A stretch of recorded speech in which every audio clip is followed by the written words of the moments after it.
The galaxy believed it had calculated everything, every path, every outcome, every risk. Nothing was left to chance. High above countless stars, the Galactic Council prepared a sacred transfer. An alien bride chosen by ancient law. Her name was Seralith. She was calm, disciplined, and trained since birth for one purpose: to unite worlds through a political marriage. Seralith stood inside the transport chamber. Her silver eyes showed no fear, only duty. She had memorized the data about humans: unstable, emotion-driven, physically weak, but useful as allies. She was supposed to be sent to a powerful human leader, a man known across Earth, a symbol of authority. The Council believed this union would secure control over humanity. The transport sequence began. Light surrounded her body, energy fields aligned, coordinates locked. Then something went wrong. A silent error passed through the system. One number shifted, one signal delayed. No alarm sounded, no warning appeared. The universe blinked. Seralith felt the change instantly. The energy felt wrong, unbalanced, unfamiliar. When the light faded, she was no longer inside a grand human facility. No guards, no steel towers, no symbols of power. She stood in the middle of a quiet forest clearing. Tall trees surrounded her. The air was heavy with Earth's natural scent: soil, leaves, rain. Her sensors scanned the area. This was Earth, but not the location she was assigned. Ahead stood a small wooden house. Old, simple, almost forgotten. Seralith froze. This was not the home of a leader. This was not a place of influence. Her training warned her something was wrong. She stepped forward carefully, each movement controlled, each breath measured. The house showed signs of life, warmth, energy, human presence. Only one adult and one child. Seralith stopped. A child. That was not part of the data. The Council had sent her to the wrong man. Inside the house, Ethan sat at a small table, his shoulders heavy, his face tired. Life had not been kind to him. He was not powerful. He was not famous. He was not important by galactic standards. He was just human. A sudden sound echoed through the room, a low hum that did not belong on Earth. Ethan stood up. His heart raced. He reached for nothing because he had nothing to defend himself with. The door slowly opened. Light spilled into the room. Seralith stepped inside. For a moment, time stopped. Ethan stared at the tall, alien figure, her skin faintly glowing, her eyes calm and distant. Fear rose in his chest, but he did not run. He thought of the little girl sleeping in the next room, Leah. He placed himself between the alien and the hallway. Seralith observed him carefully. He showed fear, but also something unexpected: resolve. This man was not chosen, yet he stood without weapons, without armor. Her sensors detected elevated heart rate, protective instinct, emotional resistance. Impossible. Humans were supposed to panic. Before either could speak, a soft sound broke the silence: coughing, weak, fragile. Seralith's head turned. From the hallway, a small figure appeared, a little girl wrapped in a blanket, her eyes tired, her body thin. Leah looked at Seralith. She did not scream. She did not cry. She smiled. Seralith felt something strange, a disruption not in her systems. In her thoughts, the child stepped forward slowly, her voice barely a whisper. God finally sent you to us. The words hit Seralith harder than any weapon. Her records showed humans had abandoned belief in higher beings. Yet here stood a child speaking with certainty. Ethan turned in shock. He had never told Leah about God. Seralith lowered herself slightly, her towering form no longer threatening. In that moment, the galaxy was no longer distant, no longer watching. The mistake had been made, and somewhere among the stars, systems began to notice. The transfer had succeeded, but destiny had changed course. And this was only the beginning. Morning light entered the small wooden house. The forest was silent. Birds watched from the trees. Seralith stood still. Near the doorway, she did not sleep. She did not rest. Her mind replayed the events again and again. This human home was not correct. This human was not chosen. The child was not in the records. Ethan sat near the window. He had not moved all night. His eyes showed fear and determination together. He watched the alien carefully, ready to protect, even though he had no idea how. Siralith scanned the room again. Simple walls, old furniture, no symbols of power, no advanced technology. This man was nothing. Like the leader she was meant to meet, Ethan finally spoke, his voice calm, but unsure. "Who are you?" Siralith turned to face him. Her voice was smooth and controlled. "I am Siralith. I was sent here by mistake." Ethan felt a strange relief. At least she did not come to harm them, mistake or not. "You cannot scare my child," he said. Siralith noticed the word "my." Ownership, protection, attachment, human emotional patterns confirmed. Leah sat on the bed, wrapped in a blanket, her breathing slow, her body weak. Siralith focused her sensors on the child again. The results were still alarming. The child was dying. This information created conflict.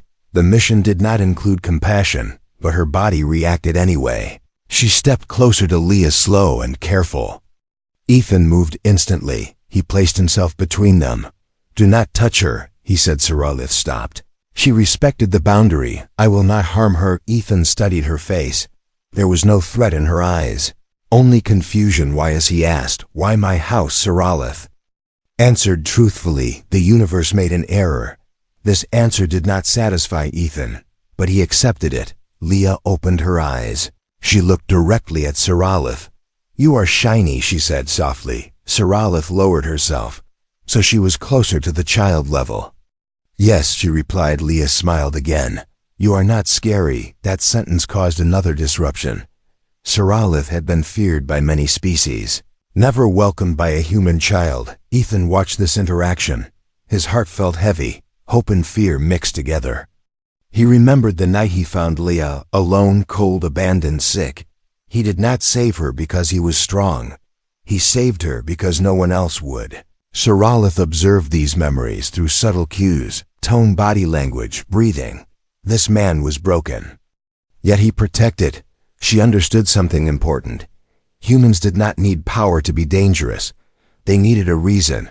Suddenly Siralith received a silent signal, a distant pulse from space. The Galactic Council was scanning, searching, tracking. They had noticed the mistake. Siralith knew what would happen next. Retrieval forces, correction, memory erasure. The child would not survive that. Ethan felt the air change. His instincts warned him. "Something else is coming," he said. Siralith looked at him. "Yes." "Will they hurt her?" he asked. Siralith hesitated. Honesty was law. "Yes." Ethan did not shout. He did not panic. He simply stood taller. "Then they will have to go through me." Siralith studied him carefully. No weapon, no armor, no chance of victory. Yet his resolve was absolute. This human was not chosen, but he chose anyway. Outside, the forest wind shifted. Above, the stars aligned. The galaxy was watching, and humanity had just made its first impression.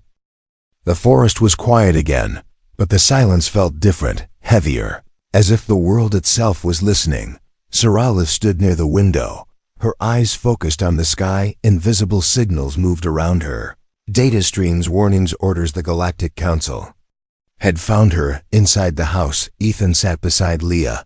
The little girl rested against his arm, her breathing uneven, her body weak but her eyes bright. She looked at Siralith again. "You look sad," she said softly. Siralith turned. She did not understand how a child could read emotions she herself did not fully grasp. "I am thinking," she replied. "About leaving?" Leah asked. Siralith paused. "Yes." Leah slowly sat up. Every movement cost her strength, but her voice was clear. "Do not go." The words were simple, but they carried weight. Siralith stepped closer. Her training warned her attachment created weakness, yet she knelt beside the child. "Why do you want me to stay?" she asked. Leah looked at Ethan, then back at Siralith. "Because God sent you." The sentence echoed in the room. Siralith froze. Her knowledge system searched belief, faith, divine intervention. Humans were classified as logical survivors. Religion was outdated, irrelevant. Yet this child spoke with certainty. Ethan felt his chest tighten. He had never spoken of gods, never taught Leah faith. "Where did you hear that?" he asked gently. Leah smiled. "I felt it." Siralith felt something fracture inside her understanding. No data, no logic, only meaning. At that exact moment, far beyond Earth, the Galactic Council reacted. Sensors detected an emotional spike. A rare phenomenon, a bonded resonance between species. Alarms activated. This was not supposed to happen back in the house. Siralith received the full transmission. Her retrieval was ordered immediate no. Exceptions. She looked at Ethan. They are coming. Ethan nodded. He already knew how long he asked. Minutes. Ethan stood up. He walked to the door, looked outside. The forest looked peaceful. He laughed quietly. Figures. Siralith studied him. Why are you calm? Because fear does not help, he replied. She considered this. On her world, fear was weakness. On Earth, fear was survived. Leah reached for Siralith's hand, her fingers warm. Fragile, you will protect us, she whispered. Siralith closed her eyes. No human had ever asked her that protection was not her mission, but the whisper stayed. Humanity saved us. Those words had not been spoken yet, but they already existed. Suddenly the sky changed. A low vibration moved through the air. Ethan stepped in front of Leah again. I do not know what you are, but if they want her, they will have to face me. Siralith stood beside him. You cannot stop them. He looked at her. Then helpless, that word help, it broke the final wall. Siralith sent a response into space. Not a refusal, but a delay. For the first time in her life, she chose above Earth. Alien vessels slowed. Confused, uncertain council members argued. Something was wrong back inside the house. Siralith placed a hand over Leah. Energy flowed soft, controlled Leah. Breathing steadied. Color returned to her face. Ethan stared. Hope filled his eyes. What did you do? I bought time.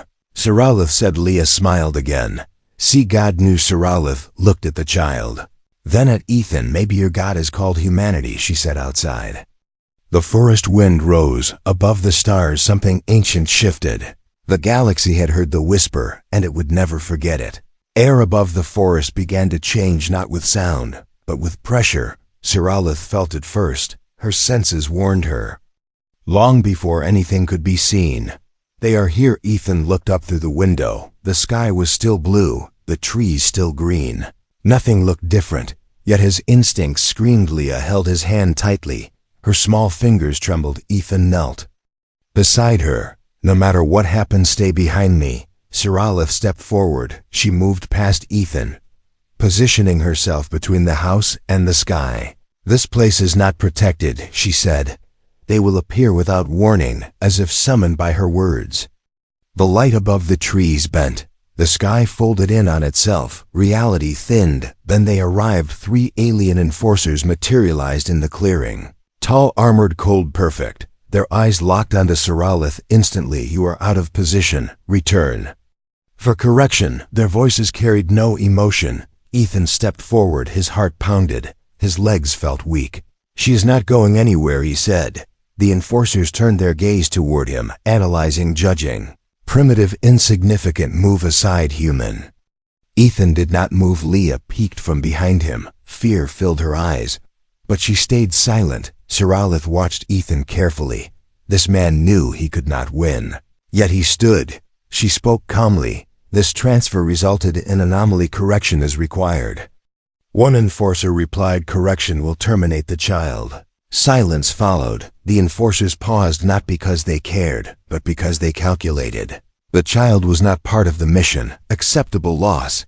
Ethan felt rage rise in his chest. His voice shook. She is a person. The enforcer tilted its head. She is irrelevant. Something changed then. Not in the sky, not in the machines, in Ethan. He stepped forward, his body placed fully between the enforcers and Leah. If you want her, you go through me. Siralith sensed it, a spike, an emotional surge across the stars. Scissors reacted on distant worlds. Screens lit up. Human data streamed live. They saw Ethan, unarmed, afraid, standing. The Galactic Council watched silently. They expected screaming, submission, violence. Instead they saw protection.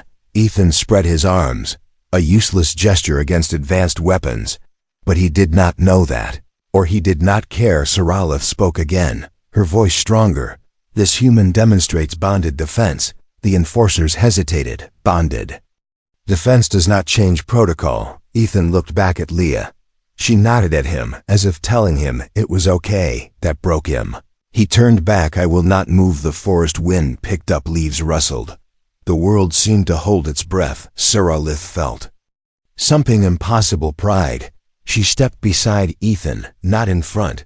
Beside I will stand with him, she said. The enforcers recalculated 2 targets, 1 deviation above the clearing. The sky shimmered again.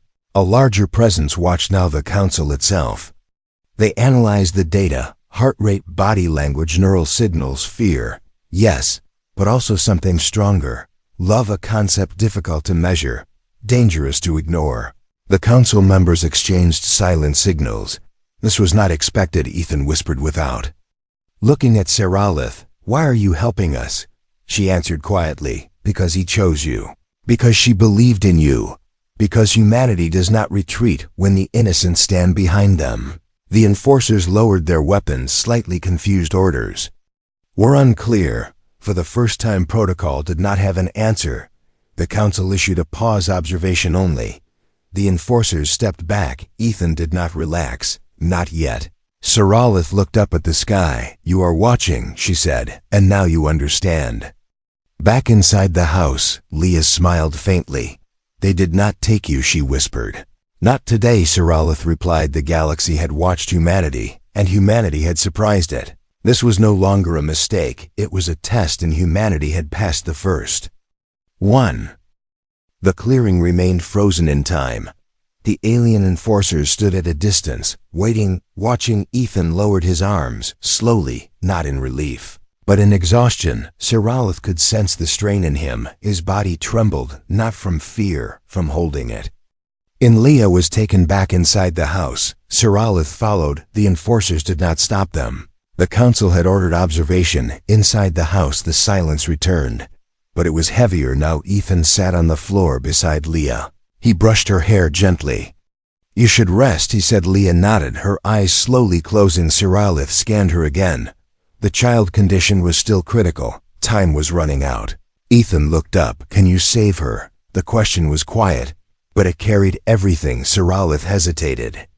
Her technology could heal Leah, but doing so would break sacred law. If she acted, she would be marked as a traitor. If she did not, the child would die. I can, she said. But there will be consequences. Ethan did not hesitate. Then do it. He did not ask about the cost. Not to himself, not to her. That choice revealed everything. Siralith understood then. Human strength was not physical. It was not technological. It was willingness to lose everything for someone else. She placed her hand over Leah's chest. Energy flowed again, stronger this time. Outside the house, the enforcers reacted. Sensors spiked. Unauthorized biological intervention detected. The council gasped. This was forbidden, yet the data told another story. Leah's body responded. Cells regenerated. Pain faded. Color returned to her skin.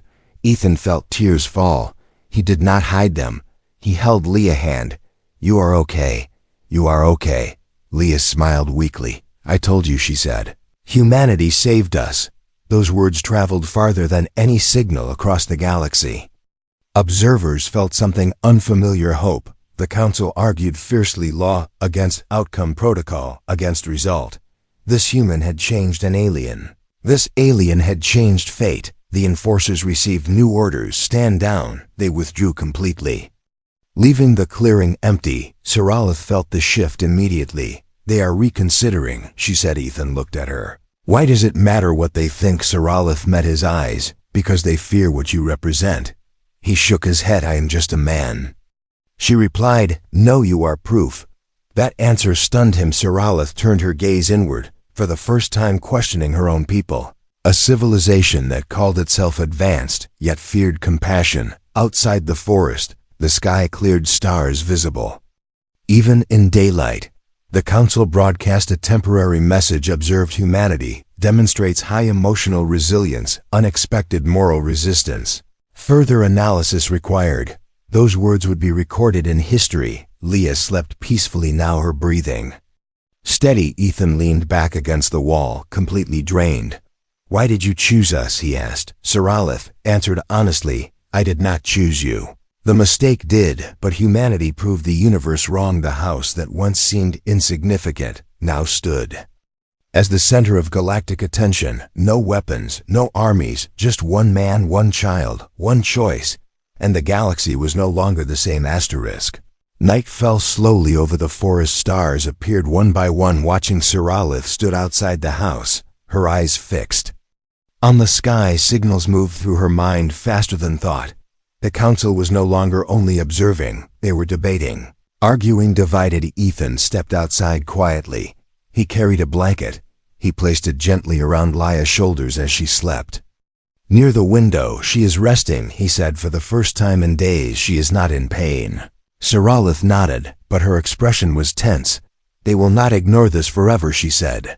Ethan leaned against the doorframe. He looked tired, older. What happens? Now Siralith answered slowly. They will demand correction. They will demand my return. And they will demand the child. Ethan clenched his fists. That will not happen. She turned to face him. It will if I do nothing. Silence filled the space between them. Far above the planet, a massive structure began to move. A council command vessel, ancient, powerful. It entered Earth orbit without hiding. Every satellite detected it. Every system watched. Human governments panicked, but they were not the target. The house in the forest with Siralith felt the full command arrive. Return immediately. You have violated sacred law.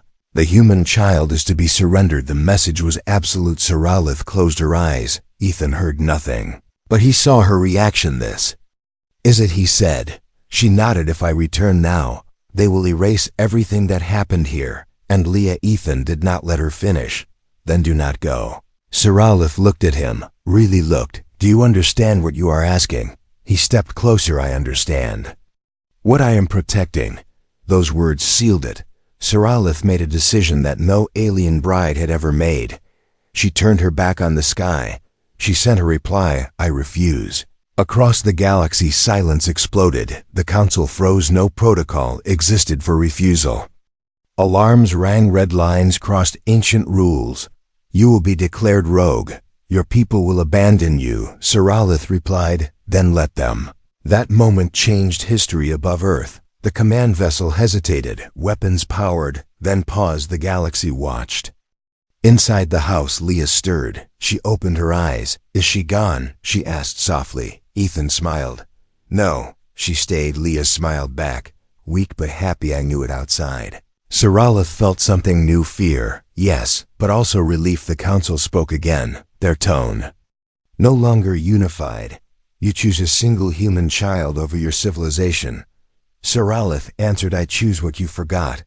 Life has value beyond control. The council argued among themselves. Some demanded punishment, others demanded silence. Then something unexpected happened. Signals from other worlds appeared. Civilian channels, observers, witnesses. They had seen Ethan stand. They had seen Leia survive.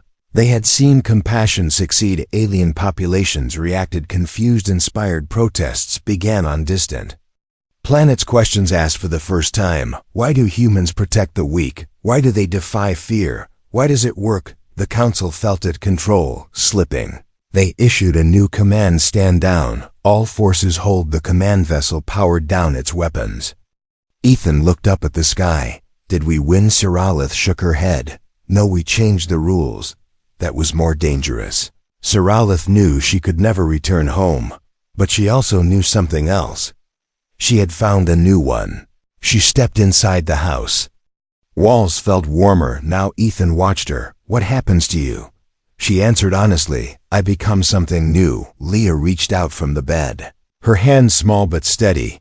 Stay with us. Siralith took it. I will. Far above the stars shifted, not in anger, but in uncertainty. The galaxy had lost certainty, and humanity had given it something far more powerful, a reason to change.